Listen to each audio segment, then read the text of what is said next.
क्या आपको बार बार पेट में दर्द, गैस, दस्त या कब्ज की समस्या होती है? खाने के बाद पेट भारी लगता है या बार बार टॉयलेट जाना पड़ता है?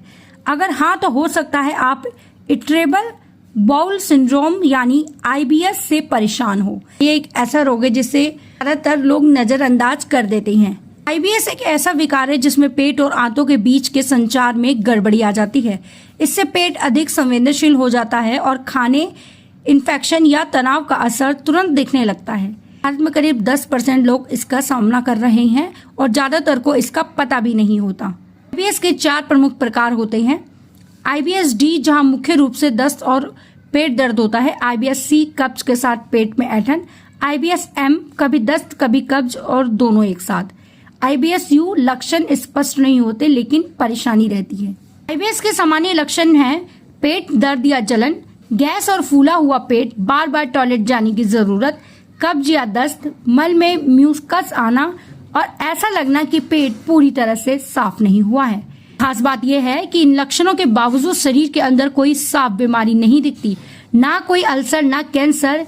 ये एक ऐसे क्रॉनिक यानी लंबे समय तक चलने वाली स्थिति होती है, लेकिन यह जानलेवा नहीं होती। डॉक्टरों का कहना है कि भारतीय खाने की खासियत जैसे मसालेदार भोजन से भरपूर होते हैं, स्थिति को और भी बिगाड़ती है। प्याज, लहसुन, फूलगोभी, दालें, राजमा, गेहूं वाले उत्पाद और कुछ फल जैसे सेब और आम, अंगूर, ये चीजें आंतों में पूरी तरह से पच नहीं पाती, जिससे गैस, फुलाव और दर्द होता है। IBS होने की संभावना किनको ज्यादा है? जिनके परिवार में किसी को IBS है, जिनका जीवन तनावपूर्ण रहा हो, जिनका पाचन तंत्र किसी बड़ी बीमारी या इन्फेक्शन से गुजरा हो। पुरुषों की तुलना में महिलाओं में ये बीमारी ज्यादा देखने को मिलती है। आज की भागदौड़ भरी जिंदगी, फास्ट फूड और शारीरिक निष्क्रियता ने इसे आम बना दिया है। अब सवाल आता है कि इसका पता कैसे चले? तो ध्यान दें, IBS का कोई खास टेस्ट नहीं होता, कोई ब्लड टेस्ट या स्कैन नहीं होता। आपको IBS है या नहीं, एक अनुभवी गैस्ट्रोएंटरोलॉजिस्ट ही आपके लक्षणों को समझकर तय करता है।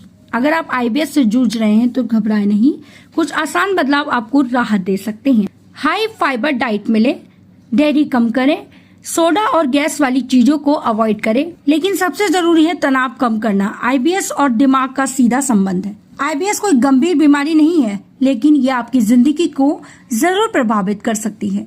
थोड़ी समझदारी, थोड़ा धैर्य और सही गाइडलाइन से आप इससे निपट सकते हैं। खुद पर ध्यान दें क्योंकि सेहत सबसे जरूरी है।